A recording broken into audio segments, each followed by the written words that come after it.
ሰላም የተከበራችሁ የሀራምቤ ሬዲዮ 98.7 ቤተሰቦች እንደምን ቆይታችኋል? ከሀራምቤ ሬዲዮ ከሀገር ቤት ከአፍሪካ እንዲሁም ከዓለም አቀፍ የተውጣጡ የዕለቱን ዜናዎቻችን አሁን ታደምጣላችሁ። ዜናዎቻችንን ጨምሮ ደግሞ የተለያዩ ዝግጅቶቻችን በዌብሳይታችን በኩል www.radioharambe.com በኩል በቀጥታ ስርጭት እንድትከታተሉ እየጋበዝኩኝ ለሰዓቱ ከያዝኩላችሁ ዜናዎች መካከል በቅድሚያ ዋናዎቹን በሰሜን ወሎ ዞን የመንገዶች መዘጋት ማህበራዊ ቀውስ ማስከተሉ ስለመገለጹ፣ የትራንስፖርትና ሎጂስቲክስ ሚኒስቴር የነዳጅ ቁጠባና የኃይል ሽግግር ሀገራዊ ጥሪ ስለማቅረቡ፣ በመሬት ሊዝ ጨረታ ላይ የዋጋ ጣሪያ እንዲቀመጥ ስለመጠየቁ፣ እኒህ ከሀገር ቤት ሌሎች አህጉራዊ እንዲሁም ዓለም አቀፋዊ ዜናዎችን አካተን ትዕግስት ወርቅነህ አስደምጣችኋለሁ።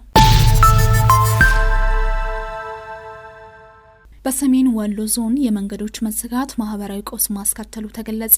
በሰሜን ወሎ ዞን ሙጃ ወረዳ ባለው የጸጥታ ችግር ሳቢያ የትራንስፖርት አገልግሎት ሙሉ በሙሉ መቋረጡን ተከትሎ ነዋሪዎች ለከፍተኛ ማህበራዊ ቀውስ መጋለጣቸውን የጀርመን ድምጽ ዘግቧል። እንደ ዘገባው ከሆነ የመንገዶች መዘጋት ወላድ እናቶችና ህሙማን ወደ ሕክምና ተቋማት መድረስ እንዳይችሉ አድርጓል። በዚህም ምክንያት ህይወታቸው በመንገድ ላይ የሚያልፉ ወገኖች እንዳሉና በርካቶችም ረጅም ርቀት በእግር ለመጓዝ መገደዳቸውን ነዋሪዎቹ ገልጸዋል። የሰሜን ወሎ ዞን አስተዳዳሪ አቶ አራጌ ይመር በበኩላቸው መንገዶቹ የተዘጉት በመንግስት ሳይሆን የጥፋት ዓላማ ባላቸው ታጣቂዎች መሆኑን ተናግረዋል። አስተዳዳሪው አክለውም ታጣቂዎቹ የትራንስፖርት እንቅስቃሴ እንዲቆም በራሳቸው አዋጅ ማውጣታቸውን ገልጸው በአሁኑ ወቅት መንግስት በአካባቢው ህግ የማስከበር ስራ እያከናወነ መሆኑን አስታውቀዋል።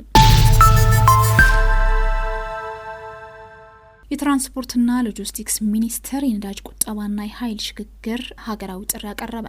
የትራንስፖርትና ሎጂስቲክስ ሚኒስቴር የሀገሪቱን የትራንስፖርት ዘርፍ ከነዳጅ ጥገኝነት ለማላቀቅና ወደ ታዳሽ የኃይል ምንጮች ለማሸጋገር የሚያስችል ሀገራዊ ጥሪ ያቀረበ። ወቅታዊውን ዓለም አቀፍ የነዳጅ ዋጋ ጫና ለመቋቋም የወጣው ጥሪ በመንግስት በግል ተቋማትና በማህበረሰቡ ዘንድ ተግባራዊ የሚሆኑ ዋና ዋና የስራ አቅጣጫዎችን አካቷል። በመመሪያው መሰረትም የመንግስት ተሽከርካሪዎች ወደ ኤሌክትሪክ ኃይል እንዲቀየሩ፣ የጭነት ተሽከርካሪዎች ደግሞ እንደ መጠናቸው ወደ ኤሌክትሪክና ተፈጥሮ ጋዝ እንዲዘዋወሩ ይደረጋል። ከዚሁ ጋር ተያይዞ ዜጎች መኪናዎችን በጋራ የመጠቀም ልምድን እንዲያዳብሩና አጫጭር የከተማ ጉዞዎችን በእግር ወይም በብስክሌት እንዲያደርጉ ጥሪ ቀርቧል። በተጓዳኝም አሽከርካሪዎች የነዳጅ ፍጆታን የመቀነስ የኢኮ ድራይቪንግ የነዳጅ ስልጠና እንዲወስዱና ተሽከርካሪዎች የጭስ ልኬት መመሪያን እንዲያከብሩ ታዟል። ሚኒስቴር መስሪያ ቤቱ ይህ እርምጃ የሀገርን የውጭ ምንዛሬ ለማዳንና የአካባቢ ብክለትን ለመቀነስ የታለመ መሆኑን ገልጾ ሁሉም ኢትዮጵያዊ በኃላፊነት ስሜት እንዲሳተፍ አሳስቧል። በመሬት ሊዝ ጨረታ ላይ የዋጋ ጣሪያ እንዲቀመጥ የተጠየቀው ጥያቄ ውድቅ ተደረገ። በመሬት ሊዝ ጨረታ ሂደት ላይ የመወዳደሪያ ዋጋ ጣሪያ እንዲቀመጥ የሚቀርቡ ጥያቄዎች ከዓለም አቀፍ አሰራር ጋር የማይሄዱ መሆናቸውን የአዲስ አበባ ከተማ አስተዳደር ገለጸ። አስተዳደሩ ይህንን የገለጸው አዲስ ቻምበር ከሲፒ ጋር በመተባበር ባዘጋጁት የውይይት መድረክ ነው። በጉዳዩ ላይ ማብራሪያ የሰጡት በአዲስ አበባ ከተማ አስተዳደር የኢንዱስትሪ ልማት ቢሮ የአምራች ኢንዱስትሪ ዘርፍ ኃላፊ የሆኑት አቶ ጳውሎስ ኩሳ በመሬት ጨረታ ወቅት ከመነሻ ዋጋ ውጪ ጣሪያ የማስቀመጥ ልምድ በሌሎች ሀገራትም እንደማይሰራ ገልጸዋል። ኢትዮጵያ ወደ ኤሌክትሪክ ትራንስፖርት የሚደረገው ሽግግር እንዲፋጠን ጥሪ ያቀረበች። በመካከለኛው ምስራቅ እየተከሰተ ያለው ቀውስ በነዳጅ አቅርቦት ላይ እያሳደረ ያለውን ጫና ተከትሎ ወደ ኤሌክትሪክና የተፈጥሮ ጋዝ ኃይል የሚደረገው የትራንስፖርት ሽግግር እንዲፋጠን የኢትዮጵያ ትራንስፖርትና ሎጂስቲክስ ሚኒስቴር ጥሪ ያቀረበ። ይህ ጥሪ ያቀረበው ጠቅላይ ሚኒስትሩ የነዳጅ አቅርቦት መስተጓጎልን በመጥቀስ ኢትዮጵያውያን አጠቃቀማቸውን እንዲገድቡ ካሳሰቡ አንድ ቀን በኋላ ነው። ሚኒስትሩ መጋቢት 8 ቀን 2018 ዓ.ም ባወጣው መግለጫ ሀገሪቱ ከውጪ በሚገባ ነዳጅ ላይ ያላትን ጥገኝነት መቀነስና አማራጭ የኃይል አጠቃቀምን ማሳደግ እንዳለባት ገልጿል። የጠቅላይ ሚኒስትር አብይ አህመድ አስተዳደር ያስተዋወቀውን የኤሌክትሪክ ተሽከርካሪዎች ፖሊሲ ብልህና አርቆ አሳቢ ውሳኔ ሲል የገለጸው መግለጫው ይህም ኢኮኖሚው ከዓለም አቀፍ ድንገተኛ ተጽዕኖዎች እንዲጠበቅ እየረዳው መሆኑን አመላክቷል። ሚኒስትሩ የጠቅላይ ሚኒስትሩን ስጋቶች በማጠናከር በዓለም አቀፍ የነዳጅ ገበያ ላይ ያለው አለመረጋጋት እንደ ኢትዮጵያ ባሉ ነዳጅ አስመጪ ሀገራት ላይ የሚፈጥረው ስጋት እየጨመረ መሆኑን አስታውቆ ወደ ኤሌክትሪክ ትራንስፖርት የሚደረገውን ሽግግር ለማፋጠን የተቀናጀ ብሔራዊ ምላሽ እንደሚያስፈልግ ገልጿል። ዜናዎቻችን እንደቀጠሉ ናቸው። አድማጮች፣ አሁን ደግሞ ከሀገራችን አፍሪካ ወዳገኘናቸው ዜናዎች እናልፋለን። ሶማሊያ እስራኤልን አስጠነቀቀች። ሶማሊያ እስራኤል በሶማሌላንድ ውስጥ የጦር ሰፈር ለመገንባት ይዛለች የተባለውን እቅድ ተከትሎ ማስጠንቀቂያ መስጠቷን መገናኛ ብዙሃን ዘግበዋል። የጦር ሰፈሩ እስራኤል አሁን እያካሄደች ላለው ጦርነት አካል በመሆን በቀጠናው ባሉ ጠላቶቿ ላይ የአየር ድብደባ ለማድረግ እንደ ስልታዊ ቦታ የሚያገለግል መሆኑ ተነግሯል። በኤደን ባህረ ሰላጤ ማዶ ከየመን ፊት ለፊት የሚገኘው ይህ የጦር ሰፈር እስራኤል በየመን የሚገኙት የሁቲ አማጽያን እንዲሁም በኢራንና በሊባኖስ የሚገኘውን ሄዝቦላህን ጨምሮ በሰፊው ቀጠና ውስጥ በሚገኙ ጠላቶቿ ላይ ስልታዊ የአየር ጥቃቶችን እንዲሁም ድብደባዎችን እንድትሰነዝር ያስችላታል ተብሏል። እስራኤል ባለፈው ታህሳስ ወር የሶማሌላንድ ነጻነት እውቅና በመስጠት የመጀመሪያዋ የተባበሩት መንግስታት ድርጅት አባል ሀገር ስትሆን በዚህም ሂደት ከሶማሌላንድ ጋር አጋርነት መስርታለች። የሶማሌላንድ ባለስልጣናት በየካቲት ወር መጀመሪያ ላይ እስራኤል በግዛታቸው ላይ ወታደራዊ ሰፈርን ልትመሰረት የምትችልበትን እድል ውድቅ ማድረግ እንደማይችሉ መናገራቸው ይታወሳል። የሶማሌላንድን እውቅና ለመስጠት ፈቃደኛ ያልሆነችው ሶማሊያ እስካሁን ያሉትን እነዚህን ሁኔታዎች በስጋት ስትከታተል የቆየች ሲሆን አሁን የጦር ሰፈሩን በሚመለከት እስራኤል ከድርጊቷ እንድትቆጠብ አሳስባለች። ደቡብ አፍሪካ ለነዳጅ አቅርቦቷ አማራጭ እየፈለገች ነው። ደቡብ አፍሪካ በኢራን ቀውስ ምክንያት አዲስ የነዳጅ አቅራቢዎችን እየፈለገች መሆኑን የሀገሪቱ የነዳጅ ሚኒስቴር አስታውቋል። የሀገሪቱ የማዕድንና የነዳጅ ሀብት መምሪያ ሁሉንም የአቅርቦት ምንጮች ለመመርመር ከኢንዱስትሪው ተዋናዮች ጋር የማያቋርጥ ግንኙነት እያደረገ መሆኑን ጉዌዲ ማንታሼ አስታውቀዋል። በ5ኛው ዓመታዊ የደቡብ አፍሪካ የነዳጅና ጋዝ ኮንፈረንስ ላይ ባደረጉት ንግግር የወቅቱ የመካከለኛው ምስራቅ ጦርነት የነዳጅ አቅርቦትን እንዳቋረጠና የኃይል ዋጋ ጭማሪን አይቀሬ እንዳደረገ ገልጸዋል። ደቡብ አፍሪካ በሀገር ውስጥ እንደ አውታኒኳና ኦሬንጅ ባሉ የነዳጅ ጉድጓዶች ላይ የረጅም ጊዜ መፍትሄዎችን መፈለግ እንዳለባት ሚኒስትሩ ጠቁመዋል። በመጨረሻም ከዓለም አቀፍ ስሪላንካ የነዳጅ ፍጆታን ለመቀነስ ረቡዕን የእረፍት ቀን አድርጋ አወጀች። በመካከለኛው ምስራቅ በተቀሰቀሰው ጦርነት ሳቢያ የነዳጅ ዋጋ በከፍተኛ ሁኔታ መጨመሩን ተከትሎ ስሪላንካ የነዳጅ ቁጠባ እርምጃ መውሰዷ ተገለጸ። ሀገሪቱ የነዳጅ ፍጆታን ለመቀነስ ስትል ረቡዕን የእረፍት ቀን አድርጋ በማወጅ ሳምንታዊ የስራ ቀናትን ወደ 4 ዝቅ አድርጋለች። የሀገሪቱ ፕሬዝዳንት አኑራ ኩማራ ዲሳናይኬ ለከፋው ሁኔታ ዝግጁ መሆን አለብን ሲሉ ለዜጎቻቸው ጥሪ አቅርበዋል። ከስራ ቀን ቅነሳው በተጨማሪ ዜጎች በኮታ ነዳጅ የሚገዙበት ብሔራዊ የነዳጅ ፓስ ምዝገባ ተጀምሯል። በዚህም መሰረት ለግል መኪና 15 ሊትር፣ ለሞተር ሳይክሎች ደግሞ 5 ሊትር ብቻ እንዲፈቀድ የሽንሸና መመሪያ ወጥቷል። የዓለም አቀፍ የነዳጅ ዋጋ በአንድ በርሜል $100 መድረሱን ተከትሎ እንደ ታይላንድ፣ ማይናማርና ፊሊፒንስ ያሉ ሌሎች የኤስያ ሀገራትም ተመሳሳይ ጥብቅ የቁጠባ እርምጃዎችንና የገንዘብ ድጋፎችን እያደረጉ እንደሚገኙ ተገልጿል። ጠቅላይ ሚኒስትር ታካይቺ ጃፓን መርከቦቿን ወደ ሆርሙዝ አትልክም አሉ። ጃፓን የሆርሙዝ የባህር መስመርን ደህንነት ለመጠበቅ መርከቦቿን የመላክ አሁናዊ እቅድ እንደሌላት ጠቅላይ ሚኒስትር ሳናኤ ታካይቺ አስታወቁ። የጠቅላይ ሚኒስትሯ መግለጫ የወጣው ዶናልድ ትራምፕ አጋር ሲሉ ለጠሯቸው ሀገራት የድጋፍ ጥሪ ባስተላለፉበት ሰዓት ውስጥ ነው። የጃፓን ውሳኔ ትራምፕን ከማስቀየም አልፎ በሁለቱ ሀገራት ዲፕሎማሲያዊ ግንኙነት ላይ አሉታዊ ተጽዕኖ እንዳያስከትል ስጋት ጭሯል። አድማጮች፣ የዚህን ዜና ዝርዝር ባልደረባችን ትንሳኤ አበበ እንደሚከተለው ታስደምጠናለች።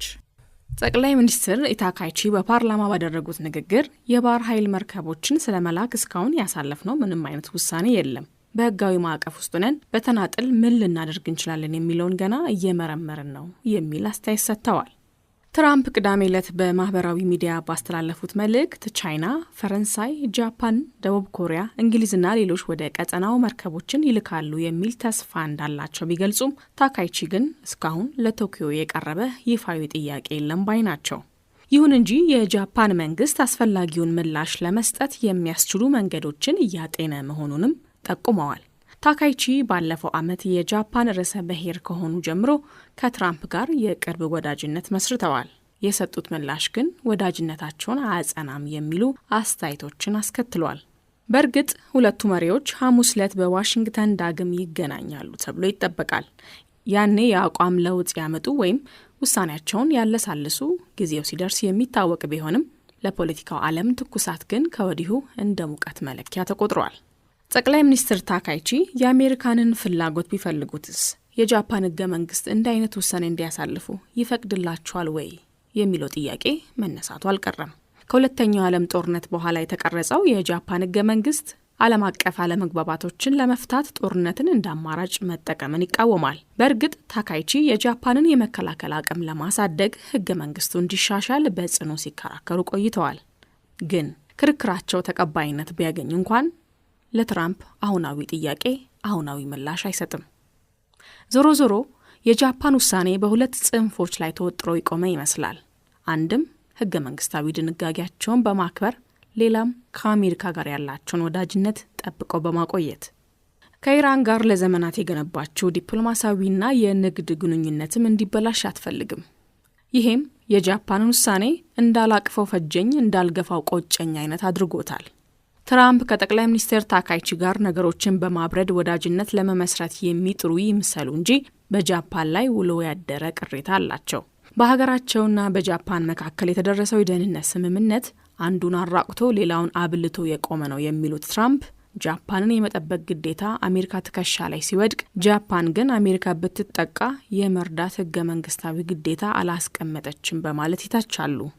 ከዚህም አልፈው ስምምነቱን ኢፍታዊ ይሉታል። ትራምፕ ስለ ጃፓን ደጋግመው እንዲያነሱ ያስገድዳቸው ቅሬታ ይሄ ብቻ አይደለም። አሜሪካ በጃፓን ምድር ለምታሰፍራቸው በሺዎች የሚቆጠሩ ወታደሮች ጃፓን እስካሁን ከ1% የበለጠ የበጀት ድጋፍ አታደርግም። ሁኔታው ያብሰከሰካቸው ትራምፕ እሷን ለማዳን ለምን አቅም ይክዳን በሚል ስሜት አሜሪካን ካዝናዋን ለጃፓን እንድትከፍት አይፈልጉም። ጃፓን በሚሊዮን የሚቆጠሩ መኪናዎቿን ወደ አሜሪካ እየላከች ትርፍ ስታጋብዝ፣ እኛ ግን በነጻ ስንጠብቃት ኖረናል ይላሉ ትራምፕ።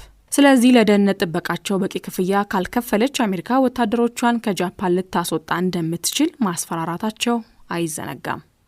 ጃፓን የሆርሙዝ ባህረ ሰላጤን ደህንነት ለማስከበር መርከቦቿን የማትልክ ከሆነ ዶናልድ ትራምፕ የተዳፈነውን ጥያቄ ቆስቅሰው እሳት ከማቀጣጠል አይመለሱም። ጃፓን ውሳኔዋን ካጸናች አሜሪካ ጋር ከሚኖረው ፍጥጫ ባሻገር በኃይል አቅርቦት ዋስትና ላይ ሌላ ስጋት ይጭራል የሚሉ የምጣኔ ሀብቶች ተንታኞች አሉ። እንደ ተንታኞቹ አመክዮ ጃፓን ከምትጠቀመው ድፍድፍ ነዳጅ 80% የሚሆነውን የምታስገባው በመካከለኛው ምስራቅ በኩል ነው። የሆርሙዝ የባህር መስመር ደህንነት ለመጠበቅ መርከቦችን ላለመላክ ውሳኔዋን ካጸናች በንግድ መርከቦች ላይ ያለውን የደህንነት ስጋት ከፍ ያደርገዋል። በሰርጡ ለማለፍ የሚደፍር የለም። ካለም ጥቃት ፈጻሚዎችን ማባበያ ዳጎስ ያለ ገንዘብ መያዙን ማረጋገጥ ይኖርበታል። እቃ ጫኝ መርከቦች ለኢንሹራንስ የሚጠይቁት ክፍያም ሰማይ ጠቀስ ይሆናል። ይህ ደግሞ ዓለም አቀፉን የነዳጅ ዋጋ ይበልጥ አናዳጅ ያደርገዋል። የመካከለኛው ምስራቅ ቀውስ ከጅምላ ጨራሽ መሳሪያዎች መወራወር ወደ ዲፕሎማሲያዊ ጦርነት ተሸጋግሯል። ትራምፕ ጃፓን በነጻ ተጠቃሚ ሆናለች በሚል ጫና ያሳድራሉ። ጃፓን ግን በህገ መንግስቷና በአሜሪካ ግፊት መካከል የምርጫ ውዝግብ ውስጥ ወድቃለች። ፍጥጫው ለነዳጅ ዋጋ ማሻቀብ ተጨማሪ ምክንያት ከሆነ የኤሚሬትስና የባህረ ሰላጤው ሀገራት ዕጣ ፈንታ ምን ሊሆን ይችላል? ዓለም ወደ አዲስ ኃይል ሚዛን እየተቀየረች ይሆን? ይህንን ዘገባ ስናዘጋጅ ሲኤንኤንንና ሌሎች አውታረ መረቦችን በምንጭነት ተጠቅመናል። ዜናዎቻችን አብቅተዋል። ከመሰናበታችን በፊት የዜናዎቻችን አርዕስቶች እናስታውሳችሁ። በሰሜን ወሎ ዞን የመንገዶች መዘጋት ማህበራዊ ቀውስ ማስከተሉ ስለመገለጹ፣ የትራንስፖርትና ሎጂስቲክስ ሚኒስቴር የነዳጅ ቁጠባና የኃይል ሽግግር ሀገራዊ ጥሪ ስለማቅረቡ፣ በመሬት ሊዝ ጨረታ ላይ የዋጋ ጣሪያ እንዲቀመጥ የተጠየቀው ጥያቄ ውድቅ ስለመደረጉ፣ ከሀገር ቤት ሶማሊያ እስራኤልን ስለማስጠንቀቋ፣ ደቡብ አፍሪካ ለነዳጅ አቅርቦቷ አማራጭ እየፈለገች ነው ስለመባሉ፣ ከአፍሪቃ ስሪላንካ የነዳጅ ፍጆታን ለመቀነስ ረቡዕን የእረፍት ቀን አድርጋ ስለማወጇ፣ ከዓለም አቀፍ። የተከበራችሁ የሀራምቤ ሬዲዮ ቤተሰቦች ለዛሬ ያዝንላችሁ ዜናዎቻችን እኒህ ናቸው። ቀጣይ ቪዲዮቻችን እንዲደርሳችሁ የሀራምቤ ሬዲዮ የዩቲዩብ ገጻችን ሰብስክራይብ በማድረግ ቤተሰብ ይሁኑ። ትዕግስት ወርቅነህ ነበርኩኝ። መልካም ጊዜን ተመኘው።